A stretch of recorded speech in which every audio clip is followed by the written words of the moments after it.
a man who conquered everything. Cricket World Cup champion, global icon, philanthropist, founder of a cancer hospital and a university, then leading a nation as a prime minister of nuclear power state. Yet, after achieving it all, he walks into uncertainty, faces battles that seem impossible, and keeps standing when most would fall. Why? Because Imran Khan's story isn't about chasing success. It's about living by principles, no matter the cost. It's about becoming the kind of person who shapes destiny, not just survives it. Stephen Covey's book, The 7 Habits of Highly Effective People, reveals the hidden patterns behind lives like his. Habits that build strength from the inside out. Today, you'll uncover the timeless strategies that separate fleeting fame from unbreakable legacy. Before presenting the 7 habits, he stresses that these habits represent a maturity continuum, moving from dependence to independence and ultimately to interdependence. Habit number 1, be proactive. The foundation of effectiveness is personal responsibility. Instead of reacting to external circumstances, proactive people recognize that they're the architects of their destiny. They focus their energy on what they can control, not on what they can't. Covey illustrates the power of choice, urging readers to act based on values rather than moods or conditions. He introduces the idea of the circle of influence, encouraging readers to expand their influence through consistent proactive behavior rather than wasting energy on concerns they cannot change. If you ever feel it looks good only in books, then think about Oprah Winfrey, born into extreme poverty and facing numerous hardships. Oprah didn't let her circumstances define her. She took charge of her life early on, decided she would create her own path, and transformed adversity into strength. Today, she's one of the most influential media personalities in the world because she lived proactively instead of reacting to her difficult beginnings. Habit number 2, begin with the end in mind. Covey invites readers to visualize their own funeral. What would they want others to say about them? Through this powerful exercise, he drives home the idea that leadership begins with clarity about one's personal values and long-term goals.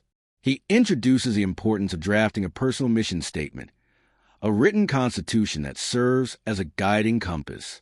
By defining the destination first, individuals can align daily actions with their deepest principles, making decisions that lead to a life of purpose rather than drifting aimlessly. You must have heard about Apple products.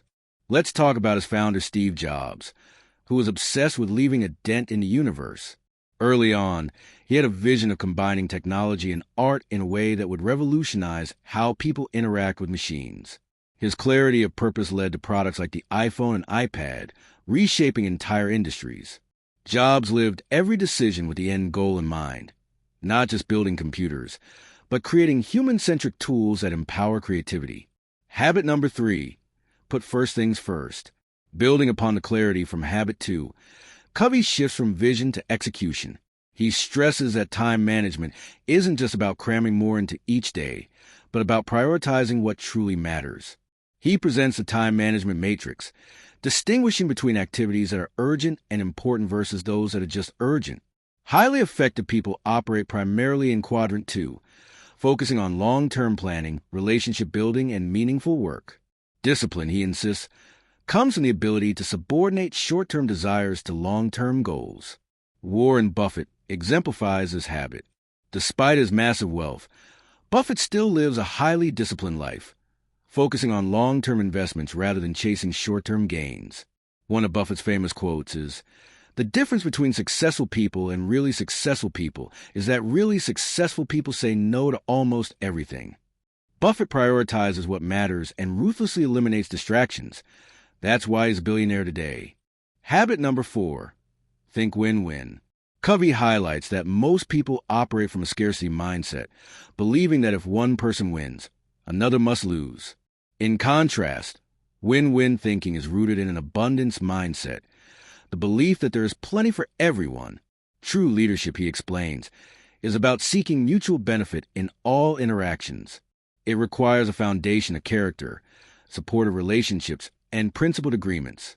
Negotiating from a win-win perspective doesn't mean being weak or appeasing. It means being both courageous and considerate, standing for your principles while genuinely seeking solutions that satisfy all parties.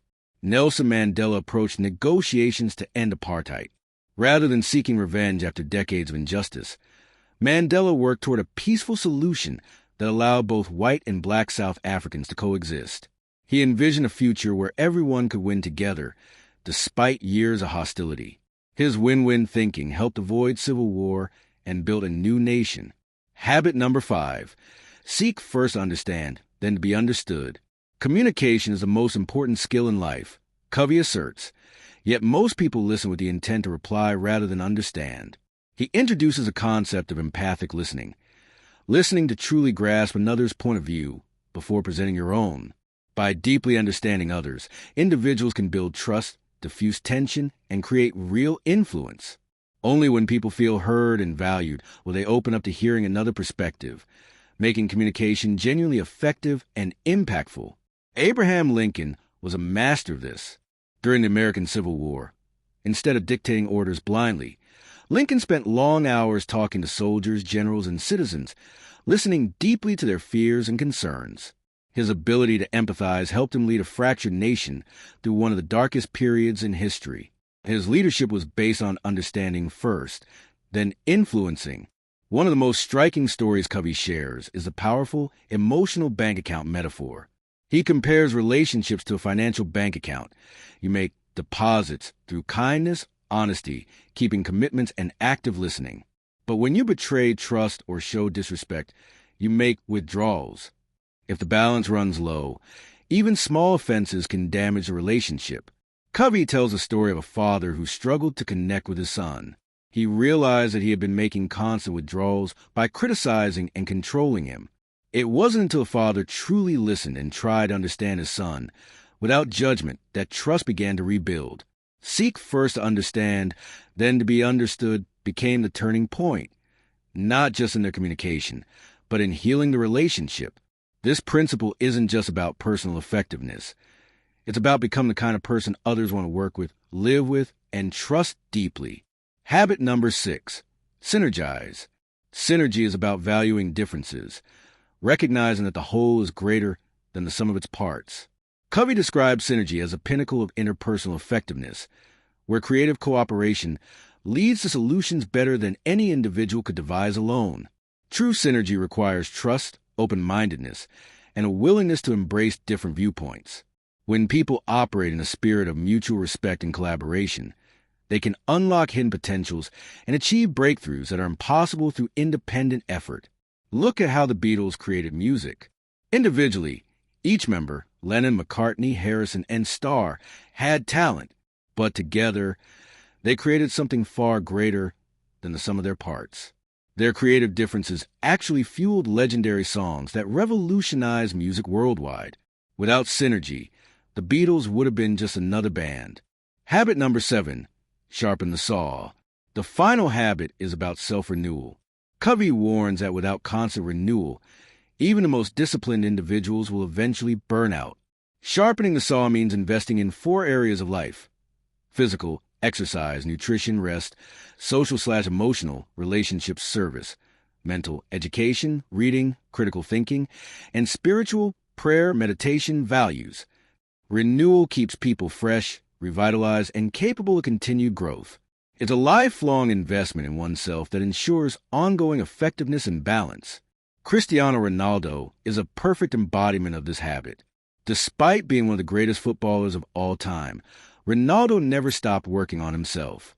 While many players slowed down with age, he kept breaking records, not just because of talent, but because of how seriously he takes recovery, training, diet, and even sleep. He's known for following an intense fitness regime, strict diet, and disciplined lifestyle that most athletes find impossible to match.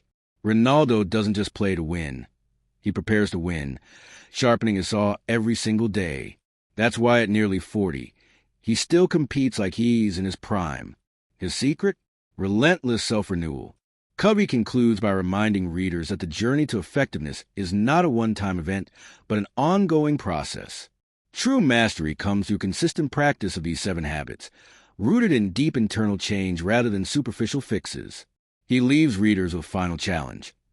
Commit to growth, take responsibility for personal change, and lead a principle-centered life, not only to achieve success but to inspire and elevate others along the way. Imran Khan's journey. from the bright lights of cricket stadiums to the stormy corridors of political power, reminds us that success is never about a single moment of glory. It's about the quiet, unseen habits practiced over years, habits that shape character when no one is watching. Stephen Covey's 7 Habits are not just strategies for effectiveness. They are the blueprint for those who dare to live differently. You have the same choice today. Live reactively or live intentionally. Because like Khan and every great leader, your real power lies not in what you achieve, but in who you become along the way. If you want to master your habits, build an unshakable mindset, and keep learning life-changing knowledge every week, make sure to subscribe to the channel and stay tuned.